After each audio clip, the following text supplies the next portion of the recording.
ಪುತ್ತೂರು ಗ್ರಾಮಾಂತರ ಪೊಲೀಸ್ ಠಾಣಾ ವ್ಯಾಪ್ತಿಯಲ್ಲಿ ದಾಖಲಾಗಿದ್ದ ಪ್ರಕರಣದಲ್ಲಿ ಸುಮಾರು 7 ವರ್ಷಗಳಿಂದ ನ್ಯಾಯಾಲಯಕ್ಕೆ ಹಾಜರಾಗದೆ ತಲೆಮರೆಸಿಕೊಂಡಿದ್ದ ಆರೋಪಿಯನ್ನ ಪೊಲೀಸರು ಬಂಧಿಸಿದ್ದಾರೆ. ಬಿಹಾರ ಬೇಗುಸಾರೈ ನಿವಾಸಿ 31 ವರ್ಷದ ಟುನ್ ಕುಮಾರ್ ಬಂಧಿತ ಆರೋಪಿ.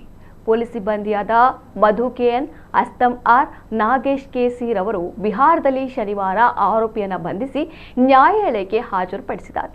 ನ್ಯಾಯಾಲಯವು ಆರೋಪಿಗೆ ನ್ಯಾಯಾಂಗ ಬಂಧನ ವಿಧಿಸಿದೆ.